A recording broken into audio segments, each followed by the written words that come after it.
नमस्कार साथियों, क्षिति वैविध्य के YouTube चैनल पर आप सभी का स्वागत है। आज NCERT की लगातार चल रही प्रश्नों की श्रृंखला में 7वें चैप्टर पर चर्चा की जाएगी, जिसका नाम है नए प्रश्न नए विचार।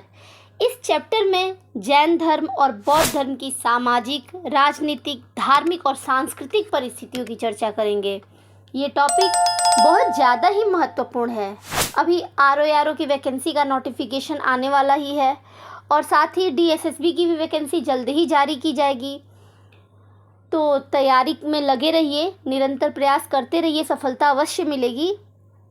जितने भी महत्वपूर्ण प्रश्न बनाए जाते हैं उन सब का आधार NCERT ही होता है। मतलब NCERT एक मकान का बेस जैसे होता है, वैसे ही ये भी बेस है, बेस का काम करता है। तो चलते हैं आज के पहले प्रश्न की तरफ। तो आज का हमारा पहला प्रश्न क्या है कि जैन धर्म से संबंधित है, जैन सिद्धांत। निम्नलिखित में से कौन सा कथन जैन सिद्धांत के अनुरूप है? अहिंसा का पालन करना चाहिए, किसी जीव को न तो कष्ट देना चाहिए और न ही उसकी हत्या करनी चाहिए। नीचे दिए गए कूट का प्रयोग करके सही उत्तर चुनिए। केवल एक, केवल दो, एक और दो, दोनों, और न तो एक और न ही दो। तो इसका सही उत्तर है दोनों सही है।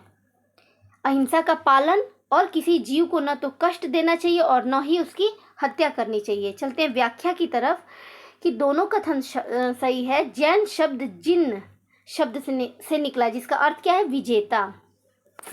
महावीर ने क्या कहा था कि सभी जीव जीना चाहते हैं, सभी के लिए जीवन प्रिय है। महावीर स्वामी का जन्म लगभग 2500 वर्ष पूर्व हुआ था और वे वज्जी संघ के लिच्छवी कुल के क्षत्रिय राजकुमार थे। यहाँ से तो प्रश्न ऐसे बनता है कि किस संघ से थे, किस कुल से थे, कौन सी जाति के थे, किस वर्ष उन्होंने अपने उम्र के किस वर्ष उन्होंने घर छोड़ा, तो 30 वर्ष की उम्र में जंगल में रहे। 12 वर्ष कठिन और एकाकी जीवन व्यतीत करने के बाद उन्हें ज्ञान प्राप्त हुआ। अगले प्रश्न की तरफ चलते हैं कि बुद्ध की शिक्षाओं के संदर्भ में निम्नलिखित कथनों पर विचार कीजिए। बुद्ध ने दुख का कारण तृष्णा अर्थात लालसा को बताया। उन्होंने कहा आत्म संयम अपनाकर मनुष्य तृष्णा से मुक्ति पा सकता है। कौन सा कथन सही है? उनकी शिक्षाओं के संदर्भ में केवल एक, केवल दो, एक और दो, दोनों, और न तो एक और न ही दो, दोनों। तो दोनों सही है इसका, कि बुद्ध ने दुख का कारण तृष्णा लालसा को बताया है और कहा कि आत्म संयम अपनाकर मनुष्य तृष्णा से मुक्ति पा सकता है। व्याख्या देखते हैं। व्याख्या है कि बुद्ध ने जीवन में दुख का कारण तृष्णा लालसा को बताया और आत्म संयम के मार्ग को अपनाकर हम तृष्णा से मुक्ति पा सकते हैं।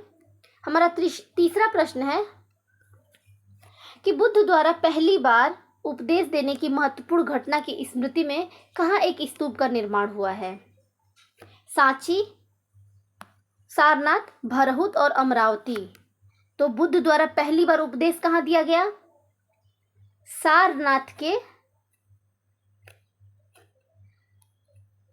ऋषि पत्तनम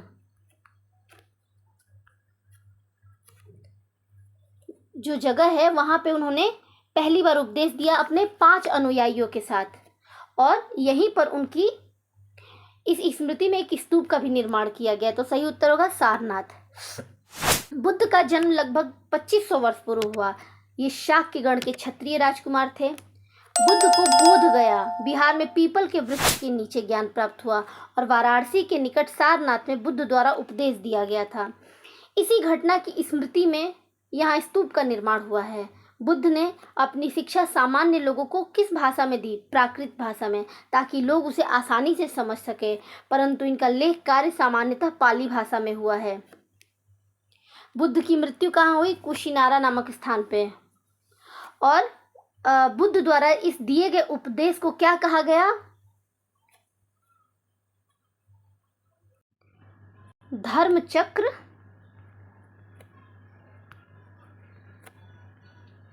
प्रवर्तन कहा गया। और जब बुद्ध ने घर त्यागा तो उसको क्या कहा गया? महा भी निष्क्रमण। चलते हैं अगले प्रश्न की तरफ, व्याख्या देखते हैं। व्याख्या तो हमने देख लिया, अगले प्रश्न पे चलते हैं कि साधारण जन भी महावीर और उनके अनुयायियों की शिक्षाओं को समझ सकें। कथन ए है और कारण क्या है कि महावीर और उनके अनुयायियों ने अपनी शिक्षा प्राकृत भाषा में दी। तो नीचे दिए गए कुट का प्रयोग करके सही उत्तर का चयन कीजिए। ए और आर दोनों सही है और एक दूसरे की व्याख्या है। दोनों सही है लेकिन एक दूसरे की व्याख्या नहीं है। सी कह रहा है कि ए सही है परंतु आर गलत है और डी कह रहा है कि ए गलत है परंतु आर सही है। तो इसका सही उत्तर है कि दोनों कथन सही है और दोनों एक दूसरे की व्याख्या भी कर रहा है कि साधारण जन भी महावीर और उनके अनुयायियों की शिक्षाओं को समझ सके और उनके अनुयायियों ने अपनी शिक्षा प्राकृत भाषा में दी। चलते हैं व्याख्या की तरफ कि सामान्य बोलचाल की भाषा ही प्राकृत भाषा कहलाती थी। प्रचलन क्षेत्र के आधार पर ही उनके अलग अलग नाम थे। जैसे मगध में बोली जाने वाली प्राकृत भाषा मागधी कहलाती थी। महावीर ने अपनी शिक्षा के लिए प्राकृत भाषा का चुनाव किया ताकि आम जन उन्हें समझ सके। अगला प्रश्न है कि कौन से कथन बौद्ध संघ के संदर्भ में सही है। संघ भिक्षु और भिक्षुणियों का एक संगठन था। संघ में रहने वाले बौद्ध भिक्षुओं के लिए बनाए गए नियम विनय पिटक में मिलते हैं। नीचे दिए गए कुट का प्रयोग करके सही उत्तर चुनिए। केवल एक, केवल दो, एक और दो दोनों, और न तो एक और न ही दो दोनों। तो सी दोनों सही हैं कि संघ में भिक्षु और भिक्षुणियों के लिए एक संगठन बना था और संघ में रहने वाले बौद्ध भिक्षुओं के लिए नियम जिस ग्रंथ में बनाए गए थे, लिखे गए थे, लिपिबद्ध किए गए थे, वो विनय पिटक था। बौद्ध धर्म के बारे में हमें विशद जानकारी इन्हीं तीनों पिटकों त्रिपिटक से मिलती है। वो कौन कौन थे? विनय पिटक, सुत्त पिटक और अभिधम्म पिटक।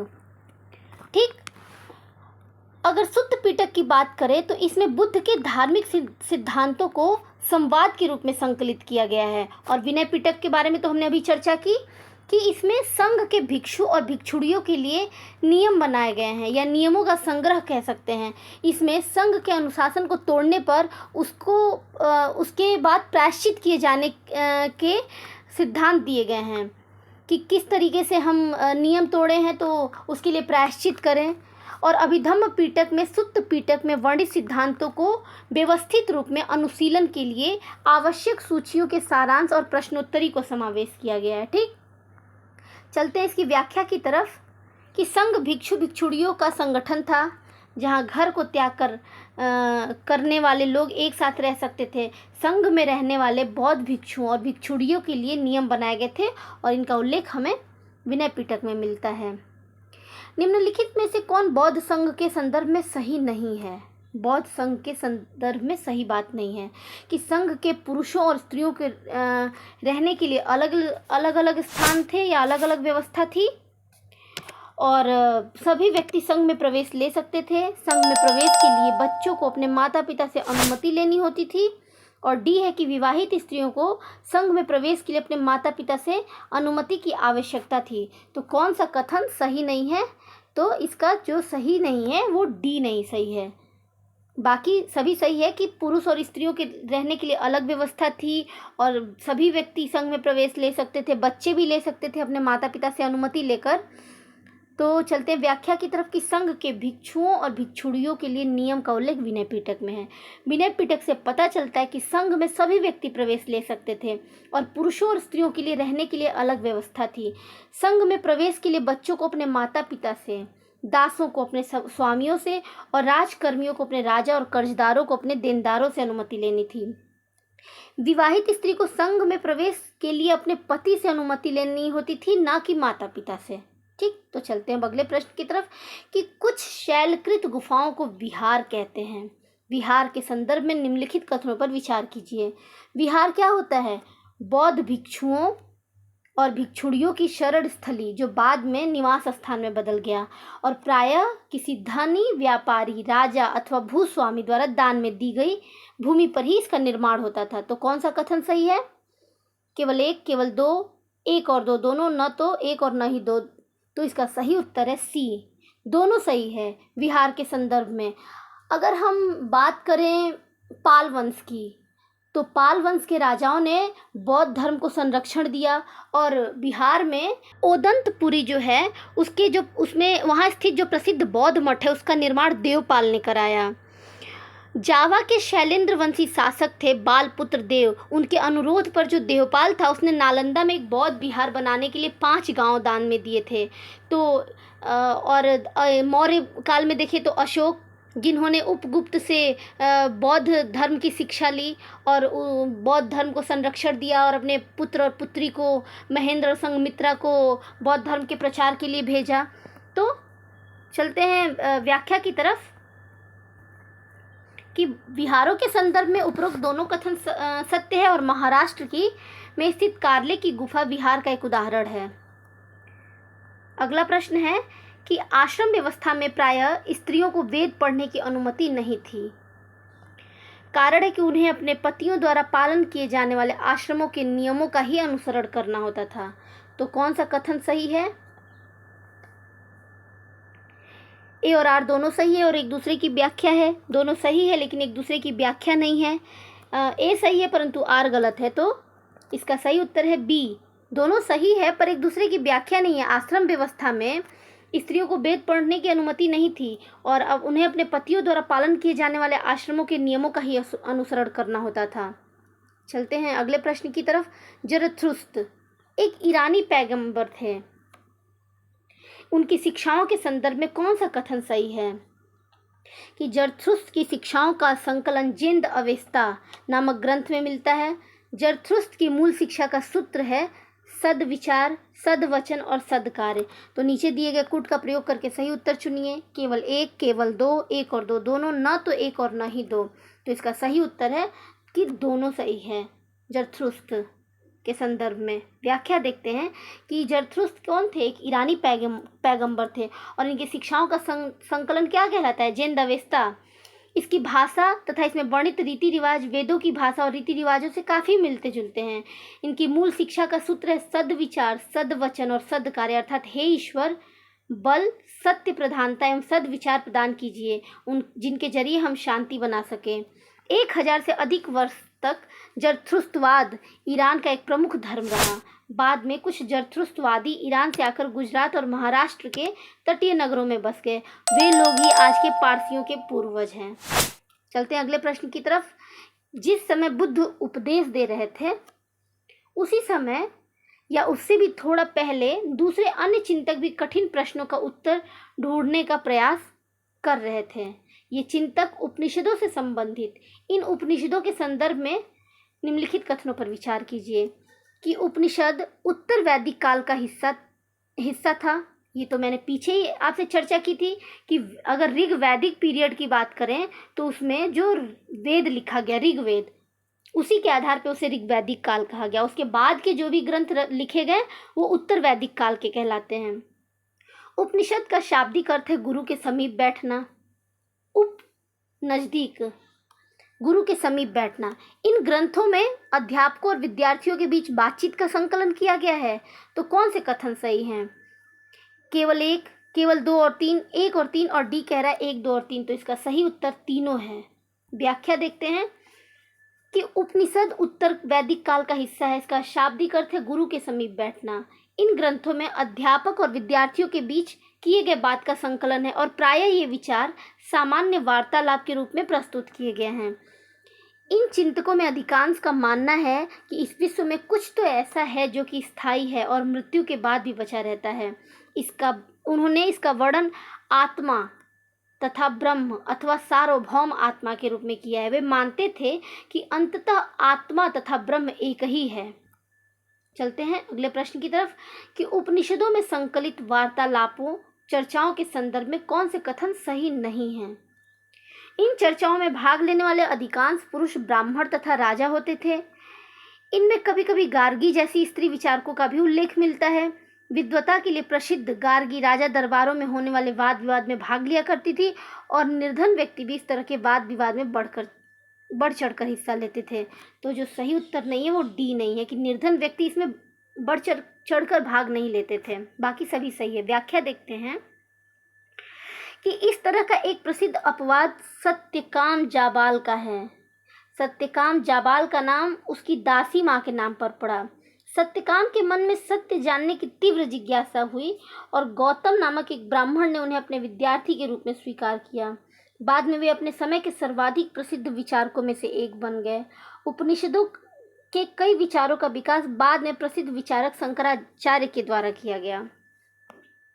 अगला प्रश्न है कि निम्नलिखित में से कौन सा कथन सही नहीं है। जैन धर्म का समर्थन मुख्यतः व्यापारियों द्वारा किया गया। किसानों के लिए जैन धर्म के नियमों का पालन अत्यंत कठिन था, क्योंकि फसल की रक्षा के लिए उन्हें कीड़े मकोड़ों को मारना पड़ता था। बाद की सदियों में उत्तर भारत के साथ साथ जैन धर्म का विस्तार गुजरात, तमिलनाडु और कर्नाटक में भी हुआ। वर्तमान में उपलब्ध जैन धर्म की शिक्षा उत्तर प्रदेश के कुशीनगर नामक स्थान पर लिखी गई थी। तो कौन सा कथन सही नहीं है? तो डी जो है वो सही नहीं है, बाकी सभी सही है। व्याख्या देखते हैं कि जैन धर्म की वर्तमान में उपलब्ध शिक्षाओं का लेखन 1500 वर्ष पूर्व गुजरात के वल्लभी नामक स्थान पर हुआ। अगला प्रश्न है कि जैन नाम से जाने गए महावीर अनुयायियों के संदर्भ में निम्नलिखित कथनों पर विचार कीजिए। उन्हें भोजन के लिए भिक्षा मांगकर सादा जीवन बिताना होता था और पूरी तरह ईमानदारी से रहने तथा चोरी न करने की सख्त हिदायत थी। उन्हें ब्रह्मचर्य का पालन करना होता था और पुरुषों में वस्त्रों सहित सब कुछ त्याग देना पड़ता था। तो कौन सा कथन सही है? केवल एक, केवल दो, 1, 2 और 3 और डी कह रहा है 1, 2 और 3। तो सही उत्तर है डी, तीनों कथन सही हैं।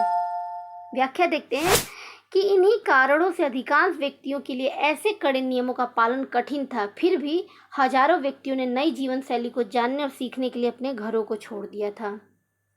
और संभवतः ये आज का अंतिम प्रश्न है कि बुद्ध और जैन के युग में ही कुछ अन्य विद्वान भी खोज कर रहे थे। उन्हीं प्रसिद्ध विद्वानों में पाणिनि ने एक महत्वपूर्ण रचना की। संस्कृत भाषा की यह रचना संबंधित है तो भूगोल, खगोल, आयुर्वेद और व्याकरण से, तो वो व्याकरण से संबंधित है और उसका नाम क्या था? अष्टाध्यायी। ठीक है, चलते हैं व्याख्या की तरफ कि बुद्ध और जैन के युग में ही पाणिनि ने स्वरों और व्यंजनों को विशेष क्रम में रखकर सूत्र बनाए, जो कि बीजगणित के सूत्रों से काफ़ी मिलते जुलते थे। इन सूत्रों का प्रयोग करके उन्होंने संस्कृत भाषा के प्रयोगों के नियम लघु सूत्रों के रूप में लिखे तथा अष्टाध्यायी नामक पुस्तक की रचना की, जो व्याकरण से संबंधित था। तो आज की श्रृंखला में बस इतना ही, फिर मिलेंगे एक नई श्रृंखला के साथ। तब तक के लिए धन्यवाद।